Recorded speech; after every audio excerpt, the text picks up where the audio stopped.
Hi everybody, you are watching Throwback Thursday here on HGTV Handmade. Today we are throwing it back once again to the White Room Challenge. The challenge this week is super cool because the designers have to design a room without any walls. So unless you really love the outdoors or you live in a glass house, this might not be the most practical room to directly copy, but once again we can look at some of the details of the room to get some pieces of inspiration. Let's check it out.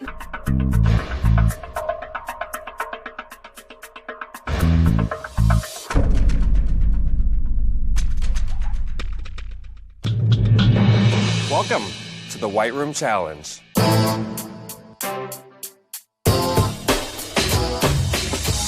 You've just entered the ultimate designer's playground. I'm going to take you on a little shopping trip and then you turn your rooms into fabulous, eye-popping designs. One we're calling the Wall-less Challenge. You need to create a sense of enclosure, meaning a feeling of walls without actually building walls, and the impression of a dining room, living room, bedroom, or office. And when I say impression, I don't want you guys buying a dining table and putting it in your dining room and calling it a day.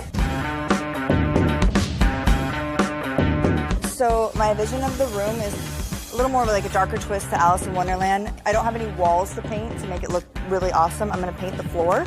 And then on the back wall, what I'm going to do, using candlesticks, turn legs, and chair legs, and kind of like putting them here and then stacking them up. My carpenter starts working on the back wall while I'm working on the floor. I've never painted a floor before.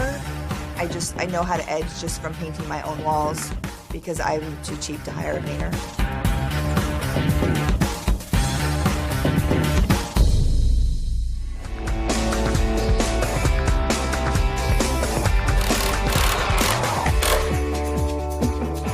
Like, what's wrong with repurposing legs? My room is very themed. Just kind of a play on Alice in Wonderland. So I wanted the focus to be on those hanging chairs. I mean, they're totally gonna be spinning around, but that's fine because they're falling, right? Hanging chairs is pretty scary. Raise it up. I don't know if this idea is gonna work out. I guess we'll just let it swing and see where it wants to be. But it goes more towards my Alice in Wonderland theme. Hoist it up. When we pulled them up and hung them, they looked amazing. I feel really, really good about it. I could hang some other items, but I was a little worried it might just take away from the impact of my chairs. So this is the living room space that I created, and the concept came from when we went and shopped at the store. It felt like Alice in Wonderland. And I think I was so excited because I love to find junk furniture that I bought a lot of furniture. I hung the chairs from the ceiling because I wanted to think like Alice in Wonderland, like you're falling down the rabbit hole. I think your floor is definitely one of the most impressive things in your design. I can't believe you did that freehand. It is very hard to execute. The rear wall is fantastic, and you even added to it by putting the leg of the mannequin in there. I love that. I thought the drapes were a little bit predictable for you. That's what anyone would do to create a sense of enclosure.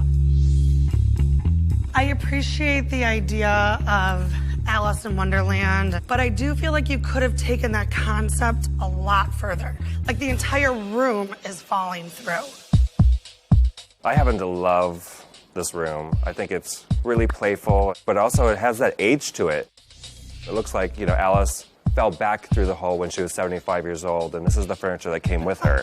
And I appreciate that. I do agree with Meg that I would love to have seen everything suspended, or the table crashed and broken on the ground along with the vase, so it looked like it had already fallen. But overall, fabulous job.